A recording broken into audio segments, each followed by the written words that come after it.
ચલો બાળકો, આપણે 9.6.1 યંગ મોડ્યુલસ અને એના ઘણા બધા દાખલા આપણે જોયા.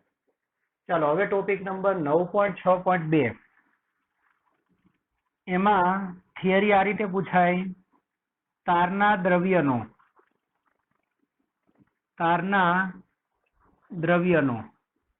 યંગ મોડ્યુલસ નક્કી કરવાની રીત. તારના દ્રવ્યનો યંગ મોડ્યુલસ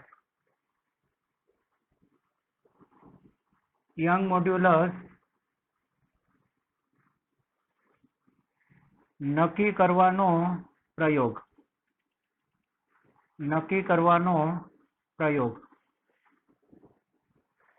સમજાવો, આકૃતિ દોરી સમજાવો.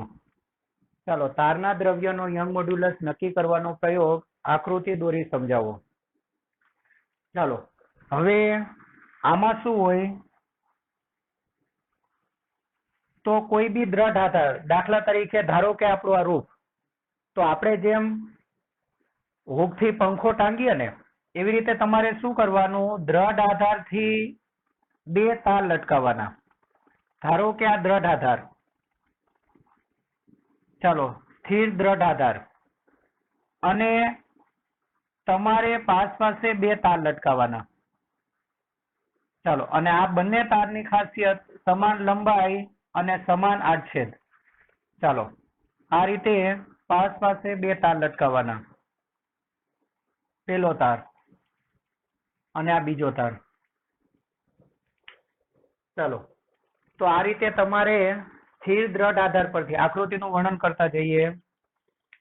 ચાલો, એક એક સેન્ટેન્સ નહીં લખીએ, પોઈન્ટ લખીશ, બરાબર? આકૃતિમાં દર્શાવ્યા મુજબ સ્થિર દ્રઢ આધાર પરથી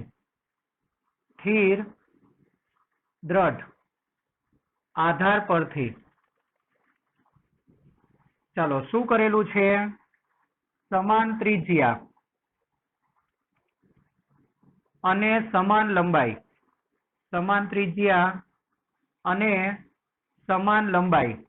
ધરાવતા બે તાર.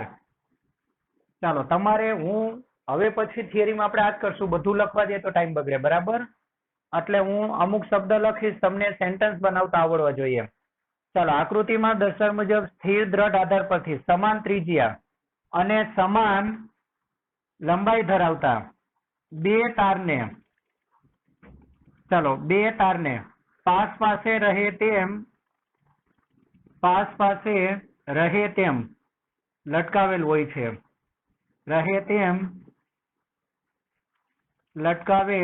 હોય છે. ચાલો, હવે શું કરવાનું? આ બે તારમાંથી ધારો કે પેલો તાર એ, તો આને સંદર્ભ તાર કહેવાય. ચાલો, પેલો તાર એને સંદર્ભ તાર કહેવાય. અને સંદર્ભ તાર સાથે છે ને બંને તારને છેડે તો આપણે વાત કરશું કે વજન મૂકવા માટે પલ્લું જોડેલું હોય. બંને તારને છેડે વજન મૂકવા માટે પલ્લું જોડેલું હોય. અહીંયા બી હશે અને આ રીતે બી હશે. ચાલો, વજન મૂકવા માટે આ રીતે પલ્લું હોય. હવે આ સંદર્ભ તાર એ છે ને, તો એની સાથે શું કરેલું હોય? આ રીતે મુખ્ય સ્કેલ એમ જોડેલી હોય. ચાલો, એમ એટલે મેન, મુખ્ય સ્કેલ, બરાબર? અને એના પર જે અંકન હોય તે મિલીમીટરના ક્રમનું હોય. ચાલો, આ રીતે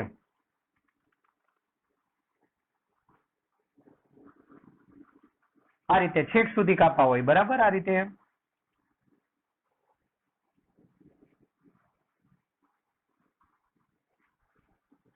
ચાલો,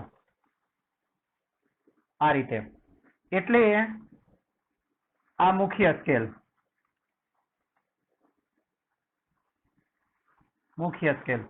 ચાલો, હવે આપણે આ વાત કરશું. સ્થિર દ્રઢ આધાર પરથી સમાન ત્રિજ્યા અને સમાન લંબાઈના બે તારને પાસે રહે તેમ લટકાવેલ હોય છે. ચાલો, પેલો પોઈન્ટ.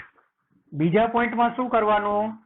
ચાલો, બે માંથી એક તારને સંદર્ભ તાર કહેવાય, એટલે ડાયરેક્ટ એની જ વાત કરશું.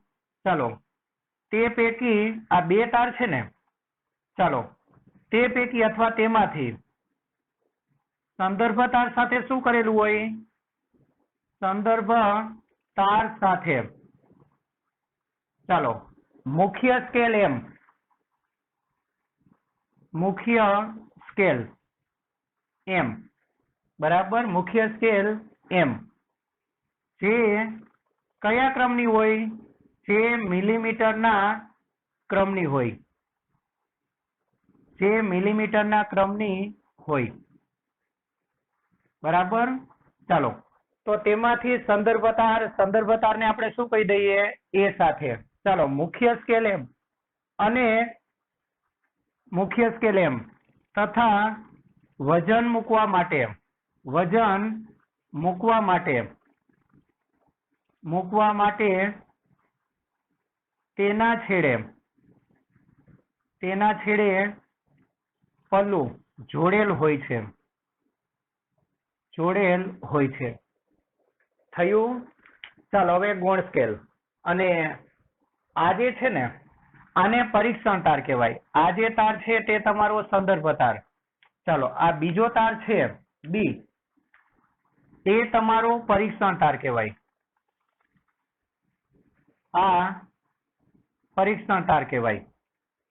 અને પરીક્ષણ તાર સાથે શું કરેલું હોય? ચાલો વર્નિયર સ્કેલ જોડેલી હોય. કઈ સ્કેલ હોય? વર્નિયર. આ રીતે. ચાલો આ વર્નિયર સ્કેલ એટલે એને આપણે વી કહેવાય. અને વર્નિયર સ્કેલ સાથે આ રીતે દર્શક જોડેલું હોય. આ વર્નિયર સ્કેલ અને આના ઉપર પણ કાપા હશે અહીંયા 0 1 2 3 4 5 આ રીતે, બરાબર, વર્નિયર સ્કેલ. અને આ જે છે તે આ શું કહેવાય? દર્શક. ચાલો હવે આપણે વાત કરશું. ચાલો બીજા તાર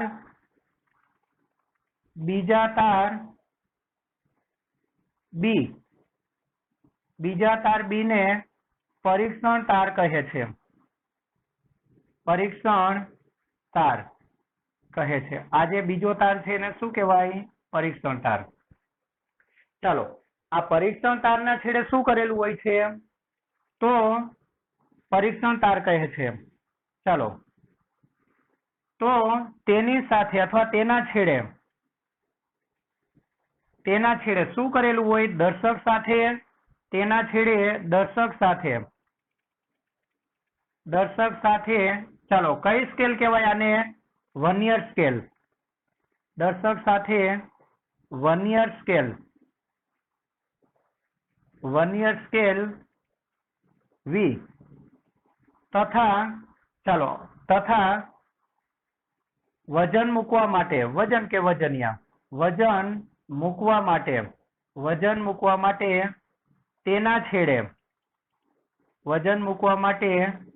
તેના છેડે શું જોડેલ હોય છે? પલ્લું જોડેલ હોય છે. ચાલો થયું આટલું? આ એની રચના. હવે શું કરવાનું?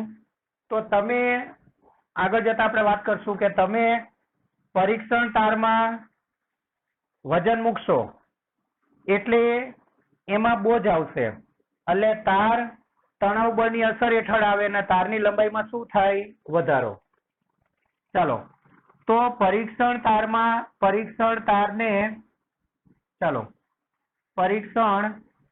તારને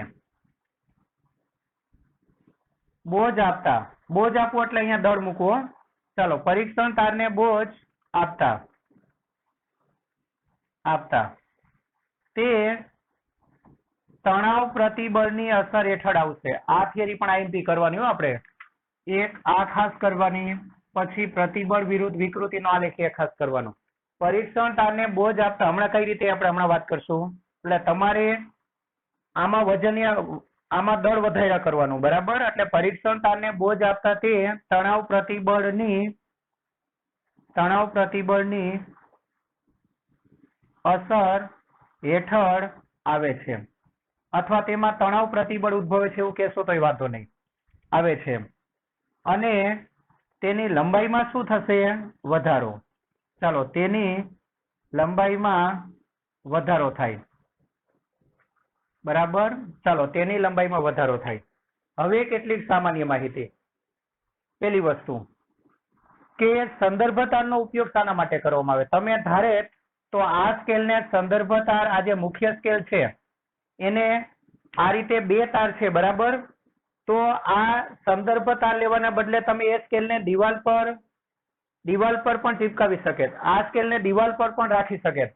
તો સંદર્ભ તારનો ઉપયોગ શાના માટે કરેલો છે? તો હવે શું થાય, ખરેખર તમે આમાં વજન મૂકો એટલે આની લંબાઈમાં વધારો થાય, એટલે આ વર્નિયર સ્કેલ નીચે સરકે.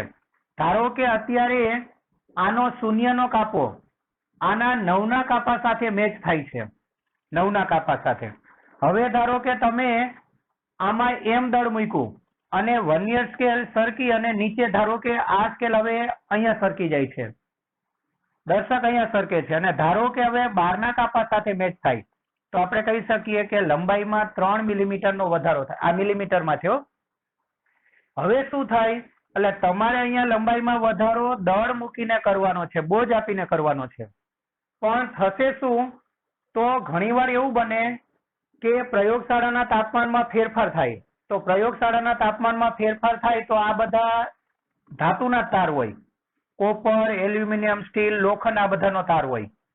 તો તાપમાનમાં ફેરફાર થાય તો આની લંબાઈમાં બી ફેરફાર થાય. એટલે ખરેખર લંબાઈમાં ફેરફાર આપણે વજન મૂકીને કરવાનો છે. યંગ મોડ્યુલસનું સૂત્ર તમને ખબર છે, mgl upon pi r square into delta l. એટલે તમારે ડેલ્ટા એલ એમ થી ઉત્પન્ન કરવાનું છે. પણ થશે શું, તો પ્રયોગશાળાના તાપમાનમાં ફેરફાર થાય તો આની લંબાઈમાં ફેરફાર થશે. એટલે ખરેખર જે આપણે દળથી લંબાઈમાં ફેરફાર કરવાનો છે એને બદલે તાપમાનના ફેરફારને કારણે આ ફેરફાર થઈ જશે, બરાબર? તો આ ત્રુટિ ટાળવા માટે આપણે શું કરશું, સંદર્ભ તાર પણ એ જ દ્રવ્યનો લેશું. તો હવે શું થશે, તો પ્રયોગશાળાના તાપમાનમાં ફેરફાર થાય તો દેખીતી વાત છે કે આની લંબાઈમાં જેટલો ફેરફાર થાય આની લંબાઈમાં પણ એટલો જ ફેરફાર થાય. એટલે આની લંબાઈમાં જે વધારાનો ફેરફાર થાય તેની ભરપાઈ આ કરી આપે, બરાબર? એટલે ખરેખર તમને ઓરિજિનલ લંબાઈમાં ફેરફાર એ દળથી મળે, તાપમાનના ફેરફારથી ન મળે. શું કામ? કારણ કે તાપમાનના ફેરફારથી આની લંબાઈમાં જેટલો વધારો થશે સામે આની લંબાઈમાં બી એટલો ફેરફાર થઈ જશે, બરાબર? એટલે તાપમાનના ફેરફારથી આની લંબાઈમાં કોઈ ફેરફાર નહીં થાય, બરાબર? તો હવે આપણે આ વાત કરશું. ચાલો, પ્રયોગશાળાના તાપમાનમાં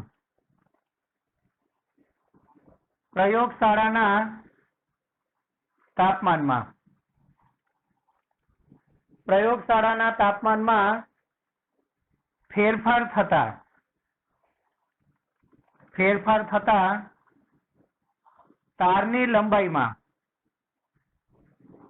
થતા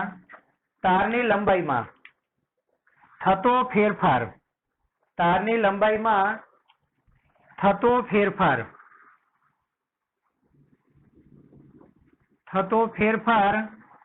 ચાલો, અથવા ફેરફારની ભરપાઈ કરવા માટે ચાલો કયા તારનો ઉપયોગ કરવામાં આવે છે? સંદર્ભ તારનો ઉપયોગ કરવામાં આવે છે. સંદર્ભ તારનો ઉપયોગ કરવામાં આવે છે કારણ કે પ્રયોગશાળાના તાપમાનમાં ફેરફાર થાય તો બંને તારની લંબાઈમાં થતો ફેરફાર સમાન હશે. આથી તાપમાનના ફેરફારને લીધે લંબાઈનો ફેરફાર એ ટાળી શકાય, બરાબર? ચાલો, આ વિધાન તમારે ત્યાં પૂરું કરવાનું. હવે બીજી એક વસ્તુ, બીજો એક પોઈન્ટ લખવાનો. ધારો કે તમે આમાં પહેલેથી કંઈક જ્ઞાત દળ ન મૂકેલા હોય. હવે શું કરવામાં આવે, પ્રયોગ ચાલુ કરો ને એ પહેલા જ બંને પલ્લામાં કંઈક જ્ઞાત દળ મૂકી દેવામાં આવે, કંઈક જ્ઞાત દળ, બરાબર? ધારો કે બંનેમાં આપણે 2 કેજી જ્ઞાત દળ મૂકી દીધું, તો એનાથી શું થશે, તો બંને તાર છે ને સીધા રહેશે. નહીતર શું થશે, જો તમે આ દળ નહીં મૂકો ને તો સામાન્ય પવનની લહેરથી પણ તાર છે ને એ ઝૂલવા લાગશે અને ખરેખર જે અંકન આપણે જે અવલોકન જોઈતું હોય, ખરેખર જે અવલોકન હશે એના કરતા જુદું મળશે, બરાબર? ચાલો, એટલે શરૂઆતમાં બંને તારને સીધા રાખવા માટે શું કરવામાં આવે છે? ચાલો, શરૂઆતમાં બંને તારને સીધા રાખવા માટે ચાલો શરૂઆતમાં બંને તારને સીધા રાખવા માટે કંઈક જ્ઞાત બોજ રાખવામાં આવે છે. બોજ એટલે એક જાતનું દળ હોય એમથી ચાલો રાખવામાં આવે છે. ચાલો હવે શું કરવાનું, હવે તમારે અવલોકન ચાલુ કરવાનું. અત્યારે તમારે કયો કાપો મેચ થાય છે ને જોઈ લેવાનું. ધારો કે અત્યારે કાપો મેચ થાય છે એ 9, તો આ તમારું એલ થઈ ગયું. શું કહેવાય? પ્રારંભિક લંબાઈ એલ. હવે પરીક્ષણ તારના છેડે જે પલ્લું છે તેમાં તમારે શું કરવાનું? ક્રમશઃ દળ વધારતા જવાનું અને દર વખતે વર્નિયર સ્કેલનું અવલોકન માપતું જવાનું. કારણ કે જેમ જેમ દળ વધતું જશે એમાં નીચે આવતું જશે. એટલે વર્નિયર સ્કેલ ધારો કે પેલા 9 પર હતી, હવે 12 પર જાય, 15 પર જાય, 17 પર જાય, આ રીતે. બરાબર? ચાલો હવે શું કરવાનું? ચાલો હવે પરીક્ષણ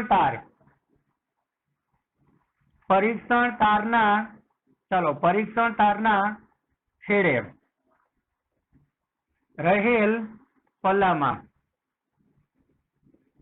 પલ્લામાં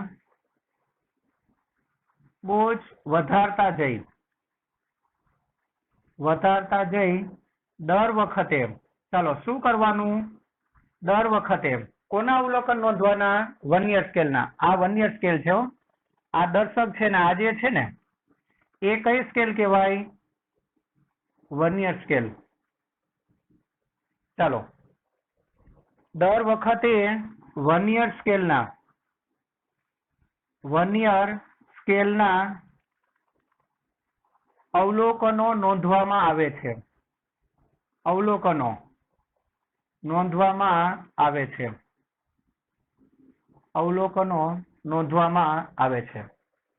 કોઈ પણ બે અવલોકન, ધારો કે તમારું પહેલું અવલોકન તમે કર્યું ત્યારે પહેલું અવલોકન વર્નિયર સ્કેલ એ આના 9માં કાપા પર હતું.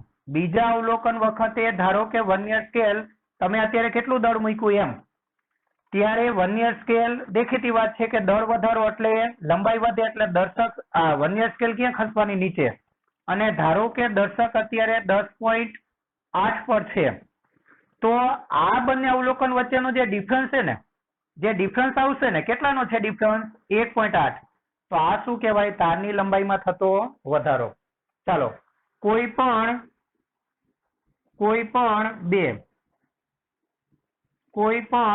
બે વર્નિયર સ્કેલના અવલોકનનો તફાવત એ શું બતાવે છે? ડેલ્ટા એલ દર્શાવે છે. ચાલો હવે તમારે આ વસ્તુની જરૂર છે. ચાલો ધારી લ્યો, ધારો કે તારની મૂળ લંબાઈ એલ છે. આ પરીક્ષણ તારની મૂળ લંબાઈ એલ છે. બંનેની જો કે શરૂઆતની સરખી જ હશે. આડછેદની ત્રિજ્યા કઈ છે? પાઈ. અને હમણાં મૂકેલું દળ કેટલું છે? એમ. ચાલો બધી વસ્તુ ધારી લ્યો. ધારો કે તારની મૂળ લંબાઈ એલ છે. બરાબર? મૂળ લંબાઈ એલ છે. તેની આડછેદની ત્રિજ્યા કઈ છે? આર છે. બરાબર? ચાલો તથા મૂકેલ દળ, પલ્લામાં મૂકેલ દળ એમ છે. અને લંબાઈમાં થતો વધારો કેટલો છે? ચાલો લંબાઈમાં થતો વધારો ડેલ્ટા એલ છે. તો યંગ મોડ્યુલસ y બરાબર ચાલો sigma L upon epsilon L. પણ સિગ્મા એલ એટલે આપણને ખબર છે એફ બાય એ, અને એપ્સાઇલોન એલ એટલે ડેલ્ટા એલ બાય એલ. ચાલો પણ એફ બરાબર શું? mg એલ, અને એ એટલે pi r square into delta L. ચાલો તમે બધી જ કિંમત મૂકી દેશો. હમણાં આ પલ્લામાં મૂકેલું કુલ દળ એમ મૂકી દેશો. ગુરુત્વ પ્રવેગ 9.8 મૂકશો. એલ તારની પરીક્ષણ તારની મૂળ લંબાઈ મૂકશો. આર, તો આની આડછેદની ત્રિજ્યા મૂકશો. આ જે તાર હોય તાર એની આડછેદની ત્રિજ્યા મૂકશો, બરાબર. અને ડેલ્ટા એલ એ લંબાઈમાં થતો વધારો, લંબાઈમાં થતો વધારો છે ને એ વર્નિયર સ્કેલના બે અવલોકનના તફાવત પરથી મળી જાય.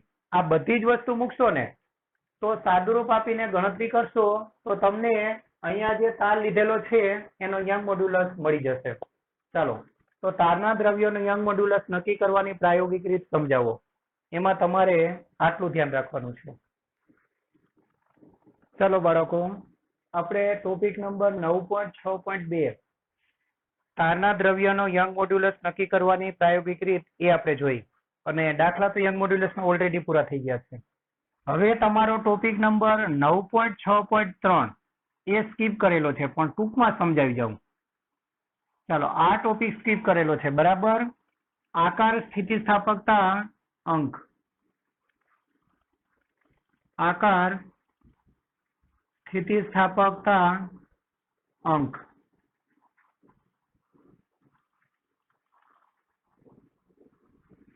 ચાલો, આકાર સ્થિતિસ્થાપકતા અંક, અથવા બીજી ભાષામાં કેવું હોય તો મોડ્યુલસ ઓફ રિજિડિટી. બહુ ટૂંકમાં સમજાવી દો, બહુ ટાઈમ નથી બગાડતા. Modulus of rigidity. અને આ બંનેને ગુજરાતીમાં કહેવાય દ્રઢતા અંક, દ્રઢતા અંક, દ્રઢતા અંક. અને સંકેત કયો? ઈટા. સમજાવો. હવે આપણને ખબર છે કે આખી વસ્તુ હૂકના નિયમ પરથી છે. હૂકનો નિયમ તમને ખબર છે કે પ્રતિબળ અને વિકૃતિ એકબીજાના સમપ્રમાણમાં હોય. ચલન કાઢવા માટે આપણે કે લીધું હતું અને એપ્સાઇલોન. પણ કે એ સામાન્ય સંકેત છે. મેં તમને સમજાવ્યું છે કે લંબાઈના ફેરફારની વાત હોય તો કેને જગ્યાએ વાય લેવું, પછી આકારના ફેરફારની વાત હોય તો કેને બદલે શું લેવું? ઈટા. બરાબર. એટલે આ તમારું પદ થાય સિગ્મા, ઈટા, એપ્સાઇલોન. ચાલો, ઈટાને સૂત્રનો કરતા બનાવો તો ઈટા બરાબર સિગ્મા બાય એપ્સાઇલોન છે. આટલું. હવે આપણે સમઘનવાળી તમને એક આકૃતિ યાદ હશે, નળાકાર વાળી એક આકૃતિ યાદ હશે આ રીતે, બરાબર. ચાલો, આ રીતે. એટલે આ સપાટીનું શું થયું કહેવાય? ચાલો, આ બંને સપાટી વચ્ચેનું સાપેક્ષ સ્થાનાંતર IL અને ડેલ્ટા એક્સ બાય એલ ને વિકૃતિ કહેવાય. એટલે એપ્સાઇલોન બરાબર શું કહેતા? Delta x by L. અને સિગ્માનું સૂત્ર તો કાયમી અચળ એફ બાય એલ. ચાલો, એલ ઉપર જાય તો એફ એલ અને નીચે શું? A delta x. આ સૂત્ર, બરાબર. પણ આની આપણે જરૂર નથી, આ ટોપિક સ્કીપ કરેલો છે, બરાબર. ચાલો, આટલું ધ્યાન રાખવાનું આ ટોપિકમાં. એના પછીનો ટોપિક પાછો લેવાનો, આ લેવાનો હતો, આ સ્કીપ કરેલો. ચાલો, આ લેવાનો 9.6.4 અને લેવાનો ટોપિક એ આ છેલ્લો ટોપિક. પછીના એક બી ટોપિકનું આપણે કંઈ કામ નથી, બરાબર. ચાલો, જે કરવાના ટોપિક છે એમાં છેલ્લો ટોપિક આ આકાર સ્થિતિસ્થાપકતા અંક હતું. હવે કદ સ્થિતિસ્થાપકતા અંક એટલે એને શું કહેવાય? Bulk modulus. ચાલો, બલ્ક મોડ્યુલસ, અથવા બીજું કેવું હોય તો કદ સ્થિતિસ્થાપકતા અંક. કદ સ્થિતિસ્થાપકતા અંક એટલે શું સમજાવો? એટલે શું સમજાવો?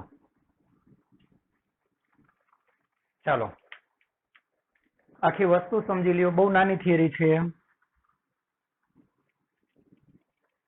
આપણને ખબર છે કે જ્યારે તમે કોઈ ઘન પદાર્થને, ચાલો આપણે જ્યારે કોઈ ઘન પદાર્થને પ્રવાહીમાં ડૂબાડીએ ને, ધારો કે આ પ્રવાહી, બરાબર. આ ઘન પદાર્થને આપણે ક્યાં ડૂબાડીએ છીએ? ધારો કે આ પ્રવાહીમાં ડૂબાડીએ છીએ. તો આપણને ખબર છે કે પ્રવાહી એના ઉપર બધી તરફથી, ચાલો, દબાણ લગાડે અને પદાર્થ છે ને હાઇડ્રોલિક સંકોચનની સ્થિતિમાં આવે. બરાબર.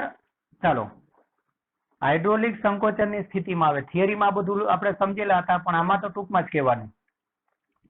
હવે બહારથી આ રીતે બળ લાગે ને, આને વિરૂપક બળ કહેવાય. એટલે પદાર્થની પોતાની અંદર પણ એક પ્રકારનું બળ ઉત્પન્ન થાય, એને આપણે પુનઃસ્થાપક બળ કહેતા.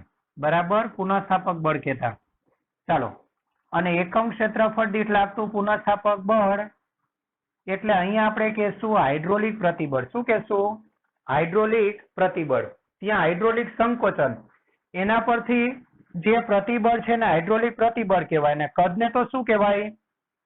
ચાલો, આપણને ખબર છે કે આપણે સિગ્મા ને 3 નામથી, થિયરી યાદ છે ને આગળની, સિગ્મા માટે 3 શબ્દ કહેતા: હાઇડ્રોલિક, જલીય કે કદ પ્રતિબળ, અને આને કહેતા કદ વિકૃતિ. ચાલો, એટલે આપણે હવે પેલા આ બંનેનો થોડોક પરિચય આપીને પછી ગુણોત્તર લઈ લેવાનું. ચાલો, માહિતી શું આપશું? જ્યારે કોઈ ઘન પદાર્થને, જ્યારે કોઈ ઘન પદાર્થને ચાલો શેમાં ડૂબાડવામાં આવે? પ્રવાહીમાં. આગળની થિયરીમાં લખ્યું હતું, આની આગળની થિયરીમાં. એ આગળની થિયરી કઈ હતી ખબર છે ને? હાઇડ્રોલિક, જલીય કે કદ પ્રતિબળ અને કદ વિકૃતિ સમજાવો. એમાં જેટલું ડિટેલ લખ્યું હતું એટલું ડિટેલ આમાં જરૂર નથી. આમાં અહીંયાથી શરૂઆત કરવાની.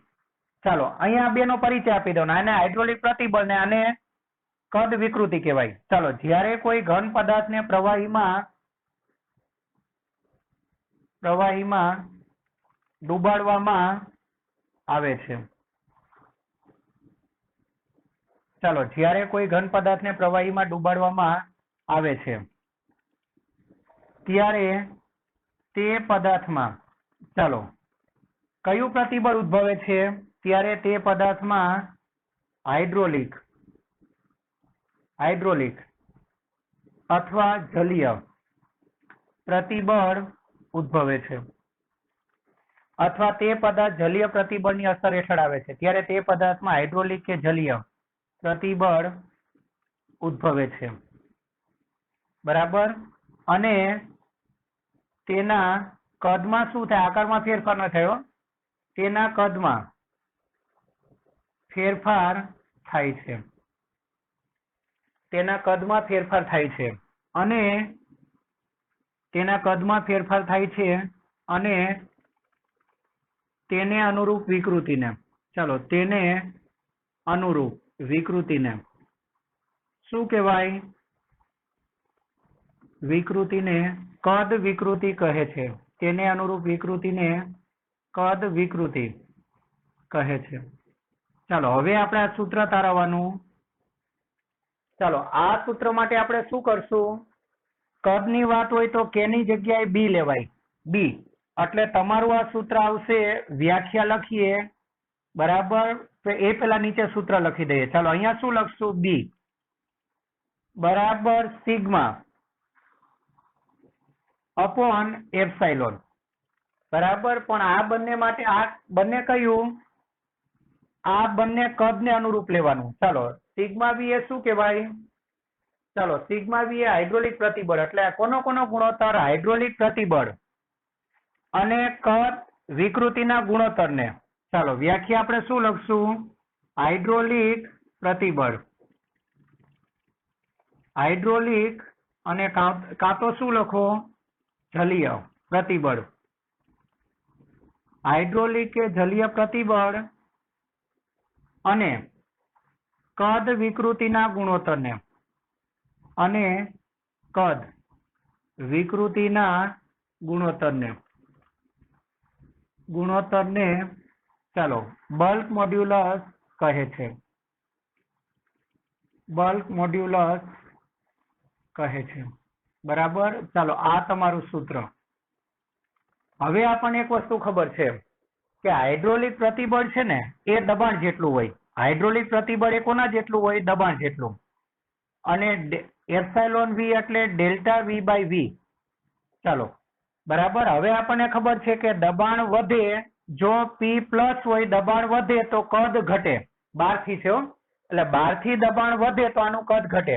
એટલે એક પ્લસ હોય તો એક માઇનસ, આ માઇનસ હોય તો આ પ્લસ. અને ગુણાકાર ભાગાકારમાં આપણને ખબર છે કે પ્લસ ગુણ્યા માઇનસ એટલે માઇનસ, એટલે આખું પદ તમારું માઇનસ આવે. ચાલો આને ઉપર લઈ જાઉં તો minus PV upon delta V. ચાલો ઋણ નિશાની શું બતાવે? અહીં પી વધવાથી ડેલ્ટા વી ઘટે. બરાબર. ચાલો પી વધવાથી ડેલ્ટા વી ઘટે એટલે પી ધન હોય તો ડેલ્ટા વી કેવું હોય? ઋણ હોય, એટલે ઋણ નિશાની લીધેલી છે. થયું? ચાલો બલ્ક મોડ્યુલસ નો એકમ કયો? બી નો એકમ. બલ્ક મોડ્યુલસ નો એકમ, કારણ કે કદનો એકમ કેન્સલ થાય દબાણનો એકમ જેવો. ચાલો બલ્ક મોડ્યુલસ નો એકમ દબાણનો એકમ જેવો, એટલે એકમ લખી દઈએ પેલા. ચાલો કયો છે? ન્યૂટન પર મીટર સ્ક્વેર ઓર પાસ્કલ. અને પારિમાણિક સૂત્ર કયું છે બલ્ક મોડ્યુલસ નું? ચાલો બલ્ક મોડ્યુલસ નું પારિમાણિક સૂત્ર દબાણનું M1 L-1 T-2. હવે એક વસ્તુ ધ્યાન રાખજો. ચાલો જેના બલ્ક મોડ્યુલસ મોટા હોય ને એ ઓછા દબનીય હોય. ઘન પદાર્થના બલ્ક મોડ્યુલસ મોટા હોય, કારણ કે બી અને ડેલ્ટા વી ને વ્યસ્ત ચલન. બરાબર. બી ચલે છે 1/Δv. એટલે જેના બલ્ક મોડ્યુલસ મોટા તેના કદમાં થતો ઘટાડો નાનો. ઘન પદાર્થના છે ને બલ્ક મોડ્યુલસ મોટા હોય તો એના કદમાં થતો ઘટાડો નાનો હોય, એટલે એ લગભગ ઘન પદાર્થના કદ લગભગ બહુ ઘટાડી શકાય એવા ન હોય. એ વધારાની માહિતી આપણે જરૂર નથી. બરાબર. ચાલો બલ્ક મોડ્યુલસ નો એકમ ન્યૂટન પર મીટર સ્ક્વેર કે પાસ્કલ છે, એનું પારિમાણિક સૂત્ર. હવે બલ્ક મોડ્યુલસ નો વ્યસ્ત છે ને એને દબનીયતા કહેવાય. તમારે 3 માર્કમાં પૂછાય તો આમાં જ ભેગું લખી દેવાનું, 2 માર્કમાં પૂછાય તો અહીંયા સુધી જ લખજો. ચાલો દબનીયતા. હવે આપણે આમાં બીજો ટોપિક કયો? દબનીયતા. દબનીયતા એટલે કે. ચાલો દબનીયતા કે એટલે શું? તો દબનીયતાની આપણે 2 વ્યાખ્યા લખશું. બરાબર. પહેલી વ્યાખ્યા શું લખશું? તો દબનીયતા કે બરાબર 1 બલ્ક મોડ્યુલસ. ચાલો વ્યાખ્યા શું લખશું? બલ્ક મોડ્યુલસ ના વ્યસ્તને. બલ્ક મોડ્યુલસ ના વ્યસ્તને. બલ્ક મોડ્યુલસ ના વ્યસ્તને દબનીયતા કહે છે. બલ્ક મોડ્યુલસ ના વ્યસ્તને દબનીયતા કહે છે. ચાલો માટે દબનીયતા કે બરાબર 1/b. ચાલો કે બી ની કિંમત મૂકી દો. બી નીચે છે એટલે આ તમારું પદ શું આવે? આ ઉપર આવે. ચાલો કારણ કે બી નીચે છે એટલે ઉલટાવીને મૂકવાનું ને, એટલે તમારું પદ આવે ડેલ્ટા વી અપોન પીવી. અને બીજી એક વસ્તુ હું તમને કહી દઉં, અહીંયા તો તમે પ્રારંભિક દબાણ 0 લીધેલું છે, એટલે તમારું delta P is equal to PF minus PI. ધારો કે પીએફ પી છે અને પીઆઈ 0 છે તો ડેલ્ટા પી એ તમારું પી કહેવાય. પણ ઘણીવાર એવું બનશે, દાખલા તરીકે ધારો કે કોઈ રબરના દડાને, કોઈ રબરનો દડો અત્યારે આ ઊંડાઈએ છે તો ત્યાં બી એને આટલા ઉપરથી પાણીનું દબાણ તો આવવાનું જ છે, એટલે ત્યાં એને પ્રારંભિક દબાણ પીઆઈ હશે. હવે ધારો કે હું તેને ત્યાંથી અહીંયા લઈ જાઉં છું, વધારે ઊંડાઈ લઈ જાઉં, તો હવે દબાણ એના કરતા વધારે હશે. તો અહીંયા એને પ્રારંભિક દબાણ બી હતું ને અંતિમ દબાણ બી હતું. તો આ સૂત્રમાં તમારે ચેન્જ કરીને પી તરીકે શું લેવાનું? ડેલ્ટા પી. આ પી ક્યારે લેવાનું? જો પ્રારંભિક દબાણ યાદચ્છિક રીતે 0 હોય તો. 0 ન હોય ને તો આ તમારું શું લેવાનું? ડેલ્ટા પી. ચાલો હવે આને આપણે મોડિફાઈ કરીએ. ડેલ્ટા વી બાય વી એને આપણે ઉપર લખી દઈએ, ડેલ્ટા વી બાય વી, અને નીચે શું લખાય? ડેલ્ટા પી. હવે ફિઝિક્સમાં એક ખાસિયત હોય કે વ્યાખ્યા, આની વ્યાખ્યા આપી હોય ને જે છેદમાં હોય ને એને એકમ લેવાય. ચાલો તો દબનીયતાની પહેલી વ્યાખ્યા આ રીતે લખાય. બીજી વ્યાખ્યા કઈ રીતે લખાય? ચાલો કોનો ફેરફાર છે? દબાણના કેટલા ફેરફાર દીઠ? દબાણના એકમ ફેરફાર દીઠ, દબાણના એકમ ફેરફાર દીઠ. અને આ ડેલ્ટા વી બાય વી છે ને એ આંશિક ફેરફાર કહેવાય. કોનો? કદનો. દબાણના એકમ ફેરફાર દીઠ કદમાં થતા આંશિક ફેરફારને કદમાં થતા આંશિક ફેરફારને શું કહેવાય? આંશિક ફેરફારને દબનીયતા કહે છે. દબનીયતા કહે છે. ચાલો, થયું આટલું? તો દબાણના એકમ ફેરફાર દીઠ એટલે ડેલ્ટા પી કેટલું લેવાનું? 1 એકમ, એટલે એને એકમ ફેરફાર કહેવાય. તો દબાણના એકમ ફેરફાર દીઠ કદમાં થતા આંશિક ફેરફારને શું કહેવાય? દબનીયતા. હવે કે નો એકમ કયો? તો દેખીતી વાત છે કે બધું આના કરતા ઉલટું. ચાલો, કે નો એકમ પ્લસ માઇનસ નો ચેન્જ આવી જશે હો. ચાલો, મીટર, આની -1 ઘાત, આ ન્યૂટન પર મીટર સ્ક્વેર છે ને, એટલે ખરેખર તમારું કહેવાય ન્યૂટન ઇન્ટુ મીટરની -2 ઘાત. તો આ માઇનસ વાળું પ્લસ થઈ જાય, પ્લસ વાળું માઇનસ, એટલે આનો એકમ કયો? ચાલો, ન્યૂટનની -1 ઘાત અને મીટરનો સ્ક્વેર, બરાબર. અથવા પાસ્કલ હતું ને તો પાસ્કલ ઇનવર્સ, બરાબર. અને પારિમાણિક સૂત્ર પ્લસ માઇનસ નું ચેન્જ કરી નાખવાનું. ચાલો, દબનીયતા કે નું પારિમાણિક સૂત્ર, કારણ કે ઉલટું એટલે આ બી ઉલટાવી દેવાનું. એટલે આ તમારું શું થાય? m⁻⁻1 L1 T2. ચાલો, તો દબનીયતા એટલે શું સમજાવો? એમાં તમારે આટલું ધ્યાન રાખવાનું છે.